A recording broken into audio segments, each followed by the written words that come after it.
Школьная столовая гудела, как улей. Запах котлет, звенящие подносы, смех и гул голосов. Среди сотен учеников стояла новенькая, тоненькая, светловолосая девочка в сером свитере. Она держала поднос обеими руками и растерянно искала место.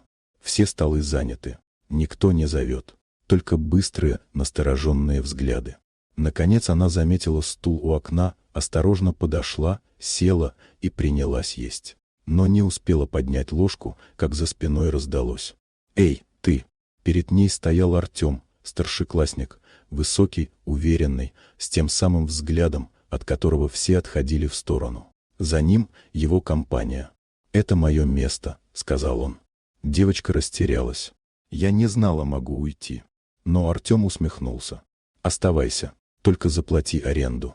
Он толкнул ее под нос, котлета упала на пол. Смех разнесся по залу. Девочка стояла с пустыми глазами. Потом подняла голову и тихо сказала: «Тебе не стыдно?» Смех стих. Артем замер. Эта фраза, сказанная без крика, резанула сильнее, чем удар. «Что?» — переспросил он, делая шаг. «Ты сильный», — спокойно ответила она. «Зачем используешь силу, чтобы делать больно?» Что-то дрогнуло в нем, но он толкнул ее плечом.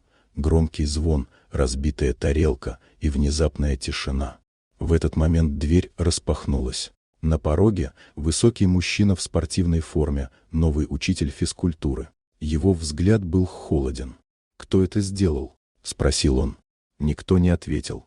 Тогда мужчина произнес тихо: «Артем, ты только что ударил мою дочь».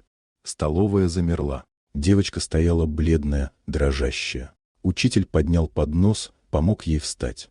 «Сила — это не когда заставляешь плакать», — сказал он, глядя на всех. «Настоящая сила, когда можешь остановиться». Позже Артем сидел один в пустом спортзале. На полу следы от мячей, в воздухе запах резины. Он держал голову в ладонях. Внутри все горело. Перед глазами ее взгляд. «Тебе не стыдно?» Звучало в голове снова и снова. Тихие шаги. Учитель подошел, сел рядом. «Не собираюсь кричать», — сказал он спокойно. «Думаю, ты уже все понял». «Я не хотел», — прошептал Артем. «Просто не знал, кто она». «А если бы знал?» — спросил учитель. Молчание. «Я дурак», — выдохнул Артем.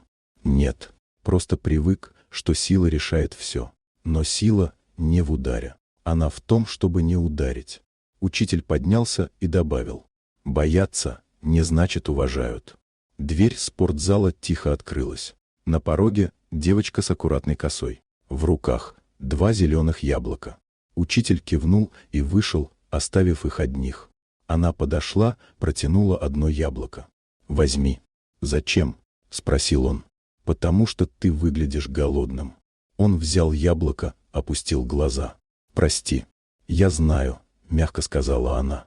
И впервые Артем почувствовал: быть сильным значит не пугать, а понимать.